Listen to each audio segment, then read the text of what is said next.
할렐루야, 반갑습니다. 성도 여러분. 벌써 5월의 첫째 날입니다. 오늘도 하나님의 은혜로 풍성하신 복된 날 되시기를 주님의 이름으로 축복합니다. 우리는 5월의 첫날을 시편 119편을 묵상함으로 시작합니다. 시편 119편은 히브리어 알파벳 22개마다 각각 8절씩 총 176절로 이루어진 교훈시입니다. 매 절마다 하나님의 말씀을 가리키는 다양한 표현들을 포함시켜서 하나님의 말씀의 탁월성과 그 말씀에 따라 사는 삶의 아름다움을 노래하고 있습니다. 이 시가 어린아이들에게 히브리어 알파벳을 가르치는 교본 역할을 했을 것이라고 주장하는 신학자들도 있을 정도로 히브리어 알파벳과 그 각각의 알파벳을 하나님의 말씀과 연관지어서 알파벳을 익히는 것처럼 하나님의 말씀을 익힐 것을 요구하고 있는 그런 교훈시라고 할 수 있겠습니다. 1절부터 8절은 히브리어 알파벳의 첫 번째인 알레프로 각 절이 시작됩니다. 첫 단락에서 하나님의 말씀을 가리키는 표현으로는 1절에서는 율법, 2절에서는 여호와의 증거들, 3절에서는 주의 도, 4절에서는 주의 법도, 5절에서는 주의 율례, 6절에서는 주의 계명, 7절에서는 의로운 판단, 8절에서는 다시 주의 율례, 이렇게 표현되어 있습니다. 이런 표현들로부터 하나님의 말씀에 대해 우리가 알 수 있는 몇 가지는 다음과 같습니다. 하나님의 말씀은 하나님의 말씀에 따라 창조된 우리 피조물들에게는 율법이자 법도이고 율례이고 계명일 수밖에 없습니다. 하나님의 말씀은 우리에게 지배적인 원리이기 때문에 하나님의 말씀에 따라 살 때에야 비로소 우리의 존재가 충만해질 수 있는 것이지요. 그래서 성경 말씀에 설령 명령이 아니라 단순한 사실처럼 기록되어 있는 것이라 하더라도 그런 말씀 가운데는 우리에게 주시는 하나님의 명령이 담겨 있는 것이지요. 그렇기 때문에 하나님의 말씀은 우리 피조물들에게는 법이 될 수밖에 없고 모든 계명이 될 수밖에 없는 것입니다. 또한 하나님의 말씀은 하나님의 창조 안에 지배적인 원리로 작용하고 있기 때문에 하나님의 말씀은 대자연과 인류의 역사 안에서 성취될 수밖에 없지요.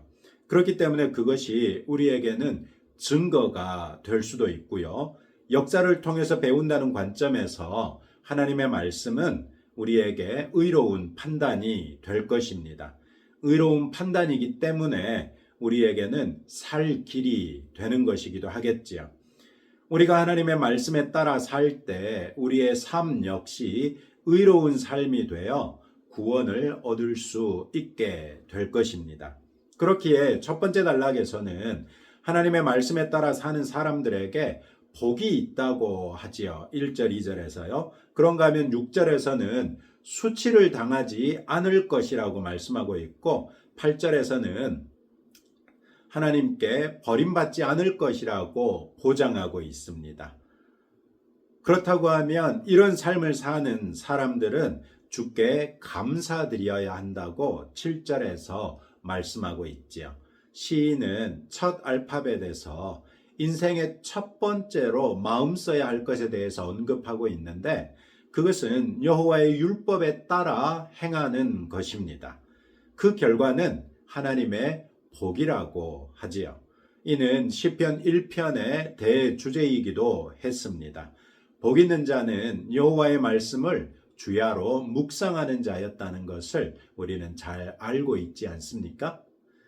이는 요즘 세대 같은 초과학 시대와 풍요로운 시대를 살고 있는 우리에게는 오히려 도전이 되지요. 세태는 하나님의 말씀에 반하는 방향으로 움직이고 있고 그에 따라 물질 또한 흐르고 있기 때문이지요. 이런 때에 하나님의 말씀을 선택할 수 있을 정도로 하나님을 신뢰할 수 있는가가 중요합니다. 결국 믿음의 문제라는 말입니다. 이 선택은 우리가 믿음의 사람인지 아니면 무늬만 믿음의 사람일 뿐 실상은 지독하리만큼 세속적인 사람인지를 드러낼 것입니다. 지금까지의 신앙생활을 통해서 여러분은 하나님의 말씀을 선택하실 정도로 믿음의 사람이 되셨습니까? 여러분들에게 하나님께서 믿음을 더해 주셔서 어떤 일이 있더라도 하나님의 말씀에 합한 것을 선택함으로 하나님의 말씀이 보장하시는 여러분 인생의 행복을 경험할 수 있기를 축복합니다. 8절부터 16절은 히브리어 알파벳 두 번째인 베트로 각절이 시작됩니다. 이 두 번째 단락에서 하나님의 말씀을 가리키는 표현은 9절과 11절에서는 말씀이라고 나오고요. 10절에서는 계명, 12절, 16절에서는 율례, 13절에서는 규례, 14절에서는 증거들의 도, 또 15절에서는 법도 이렇게 말하고 있습니다. 하나님의 말씀을 이런 표현들을 통해 가리키면서 시인은 두 번째 단락에서 깨끗한 행실을 강조하고 그에 따른 보상은 즐거움 혹은 기쁨이라고 우리에게 말해줍니다. 이처럼 성경은 우리에게 깨끗한 삶을 요구하는 동시에 깨끗한 삶을 살기 원하는 사람은 무엇에 힘써야 하는지 또한 가르쳐 주지요. 하나님께서는 우리가 할 수 있는 것들을 요구하시며 그 방법까지도 가르쳐 주신다는 것을 기억하시기 바랍니다. 때로 하나님께서 요구하시는 일들은 우리가 할 수 없는 일들처럼 보이기도 합니다. 그것이 정상입니다. 하나님의 일을 어떻게 사람의 능력과 지혜로 사람이 행할 수 있겠습니까? 하나님께서 주시는 지혜와 능력을 의지하지 않고는 이룰 수 없는 일이기 때문에 하나님의 일이겠지요. 또한 하나님의 말씀이 요구하시는 것이 바로 그런 일이라는 것입니다. 하나님께서는 우리가 우리를 아는 것보다 더 잘 아실 뿐만 아니라 정확하게 아시지요. 그렇기 때문에 하나님께서 우리에게 요구하시는 모든 것들을 어떻게 하면 이룰 수 있는지까지 우리에게 알려주셨습니다. 말씀 안에서 우리의 행동 양식과 수칙을 발견해 보시고 또 그것들을 실천하심으로써 하나님께서 기대하시는 온전한 믿음의 사람에 한 발짝 더 가까이 나아가는 그런 성도가 되보시지 않겠습니까?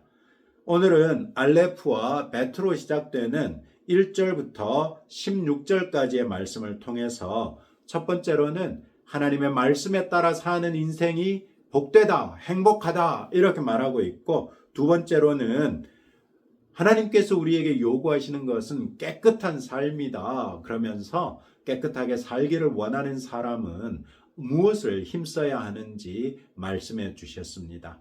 오늘 주신 말씀들을 붙들고 다음과 같이 함께 기도하겠습니다. 첫째로 하나님의 말씀에 따라 살기에 더욱 힘써서 행복을 경험할 수 있도록 또 깨끗한 삶을 위하여 말씀을 마음에 품고 실천하며 즐거워하며 살 수 있도록 기도하시고 또 윤현봉 장로님이 대상포진 때문에 고생하고 계신데 빨리 나으실 수 있도록 기도하시고요. 우리 나라를 위해서도 함께 기도하겠습니다. 하나님 아버지 감사합니다. 오늘 시편 119편을 통하여 특별히 알레프와 베트로 시작되는 총 16절을 통해 하나님의 말씀에 따라 사는 것이 행복한 삶의 비결이라는 것을 다시 한번 일깨워졌습니다. 하나님의 말씀에 따라 살기에 더욱 힘쓰므로 주님이 허락하시는 행복을 풍성하게 누리는 성도들이 될 수 있도록 복을 허락하여 주옵소서. 또한 베트로 시작되는 두 번째 단락에서 깨끗한 삶을 위하여 하나님의 말씀을 마음에 품고 실천하며 즐거워해야 한다고 말씀해 주셨는데 과연 우리가 그렇게 살 수 있는 세대가 될 수 있도록 은혜 베풀어 주옵소서. 하나님 아버지, 우리 교회 윤현봉 장로님 또 대상포진 때문에 고생하고 계십니다. 복부에 퍼져 있는 대상포진이 의료진의 도움을 받아서 속히 잡히게 하시고 더 큰 고생하지 않고 속히 나음을 얻을 수 있도록 아버지께서 우리 윤현봉 장로님에게 긍휼과 자비를 더하여 주옵소서. 또한 우리나라를 위하여 우리가 기도합니다. 주님, 어제 수요 예배 때도 말씀해 주셨던 것처럼 엘리사 선지자가 과연 눈물을 흘리면서도 아버지의 말씀을 증거할 수밖에 없었던 것처럼 우리 또한 우리 대한민국의 교회와 우리 대한민국의 국민과 나라를 마음에 품고 기도할 때 그 선지자의 고뇌와 눈물로써 기도할 수 있도록 은혜 베풀어 주시고, 또한 마땅히 증거해야 할 하나님의 말씀을 우리 주변에 선포하며 아버지께서 우리 한국교회를 회복시켜 주시고, 그로 인하여 대한민국의 두 번째 기회를 허락하시는 귀하고 복된 우리나라 또 우리 대한민국의 교회 될 수 있도록 긍휼과 자비를 더하여 주옵소서. 주님, 우리가 기도할 때에 성령 하나님이 우리 안에 계시오매 우리가 무엇을 위하여 기도해야 할지 일깨워 주시고, 성령께서 재촉하시는 대로 우리는 순종하며 기도하게 하옵소서. 예수님 이름으로 기도합니다. 아멘. 이제 오늘도 여러분들의 기도 제목 가지고 하나님 앞에 기도하시면서 나아가시기 바랍니다.